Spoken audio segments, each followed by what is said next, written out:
Well, today we got hit with some pretty big patch notes. There's a whole list of them here. It's a pretty big update. This is going to be dropping in early March. Now we will be running through these, but towards the end of the video, we're going to be talking about some things that are confirmed to be coming to the game in future updates that wasn't listed in these patch notes at all.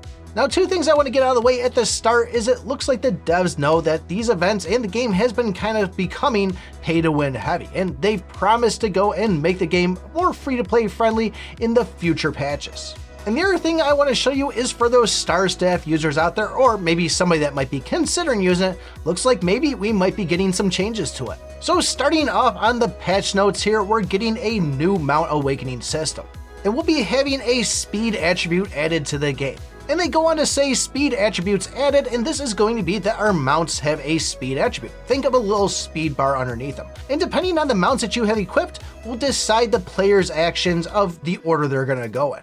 Now notice how I said mounts equipped, we're going to get into that in a second. Now upgrading and awakening a mount will increase this speed attribute, giving an advantage. So think we already can upgrade our mounts by going and getting additional copies of it. This awakening is going to be a new system, at least from the perception I'm getting it here, of just another way to make these things even stronger. On top of that speed attribute, we're also going to be getting new riding skills and independent HP for the mounts. So mounts will now have their own HP, and they're going to be inherited from your hero's HP, but it'll be at a ratio. So think 10% of whatever your actual hero's HP is.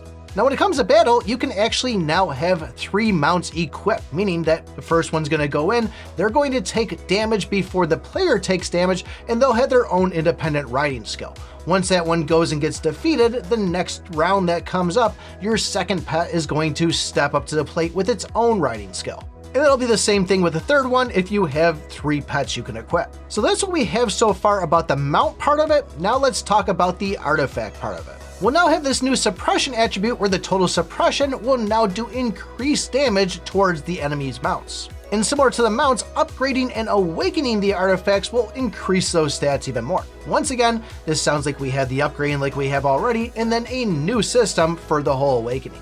So these ones will have the equipment skills and then independent attack on it. So where everything was skills and HP for the mounts, the artifacts will be skills and attack. And just like the other one, whatever your hero attack is, there's going to be a ratio or a percentage that's going to now give your artifacts a attack number. And we'll actually be able to equip 3 of these artifacts. Now this one isn't going to be like the mounts where the first one dies, now the second one comes in. Instead, they're going to rotate every single round. So round 1, you have the first artifact, round 2, second artifact, round 3, third artifact, and then round 4, we're back to the first artifact. And they just go to say that using these artifacts will have significant amount of damage to enemy mounts. And I can only imagine if you go into a chapter and there's no mounts on the enemy, well, these artifacts are just going to do their damage to the mobs themselves. So moving on to the next one, it looks like we're getting a new event, and I'm thinking that this is going to be a fixed one, like the raids we have, or even the one we just got for the dust for upgrading the adventurers. And this will be getting rewards based by your diving depth, where you're going to collect shells, and then these shells can be used to trade in for core materials that we can use for upgrading those mount awakenings and those artifact awakenings. And then next, it looks like we're finally getting the Dream Challenge. This is one that was mentioned before in the prior update 1.5 back in the lunar time that we were having there. This was supposed to be an event that we were supposed to be seeing that was lasting 72 hours, but we never actually saw it. So it looks like this is finally coming in this patch here, and this is just going to be a way for you to battle stronger monsters and get some sweet rewards out of it. And then finally, the one that everybody's been waiting for is we're going to be getting new artifacts inside the Cappy machine. Now there is one thing that's kind of concerning for me, is it does say legendary items, and the fact that that nether blade there does have the red makes me think it's mythic, but I don't know if this is just a statement of like, oh, get this awesome new stuff, this legendary stuff, it's gonna be epic, you know, when they use terms like that. So we'll have to see what actually gets added, but the good thing is we're gonna have more than 4 artifacts to deal with. Now let's talk about the optimizations here, because the arena is getting reworked, where we're now going to have a larger range, or at least chances of matching up with people that are a little bit more close to you. Right now, if you're in an arena like me, you got some 900Ks out there, you got some 2 billion, some 6 billion, some 8 billions. It's a pretty large range, and there's not really anything you can do for ranking in those tops. So having a wider range means you're more likely to have somebody that's a closer level to you or a closer CP, making your chances of going and having a fair fight. So this next one is pretty awesome here, which is going to be a rework of the inheritance in heroes, or at least the fact that we can now downgrade our trees and our heroes to go and slot these books however we want, or even the contracts to go and really play with some builds. Now I think we're still going to have that time-based thing of it's going to take 5 or 6 hours to unlock that 1 out of 10 attack slot, but I think once you unlock it, you can go dismantle everything, and then you can start building your books back in where you want to inside that tree. But this is one that I'm pretty excited for, and the fact that I have a whole bunch of these heroes out there that I just said, well, I want to see how they work, I've got enough copies of them, and I was just throwing books at them and never really using them again.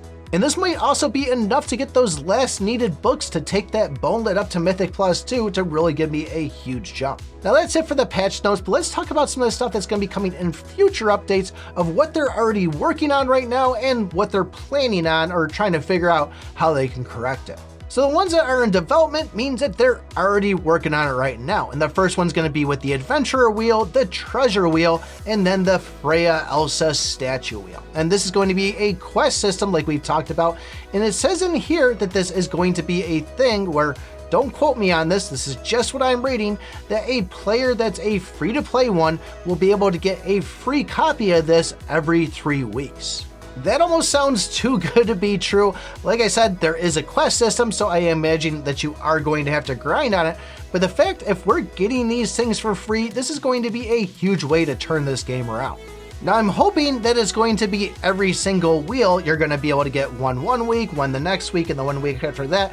And it's not something that after 3 weeks you get to decide which one of those 3 you want. But either way, it's still going to be a good thing to have here. And if you're a spender, you want to get an advantage above other players, you can then go and spend your money on it and get some more goods. The next one's going to be a slider, so you're not sitting there tapping a button a whole bunch of times or just cashing in everything at once. So think pet eggs, you need to hit 16,000 and you're sitting on whatever amount. You can just slide it right over that 16,000, one and done, and then you collect a whole majority of pets. So think your spirit stones, think your chests, think your horseshoes, think your hammers, all those things there that you need to go and kind of hit a bunch of buttons. This will have some tweaks to it to make things go a little faster. Now the next one's going to be a hide stat button, and for me making these strongest player videos, I guess I better get out there and start getting some footage of what these players actually have. But this makes it where if you are going up against somebody else, you're not necessarily letting them know, hey, I'm using a Reaper staff in PvP, or I'm using this mount or this adventurer.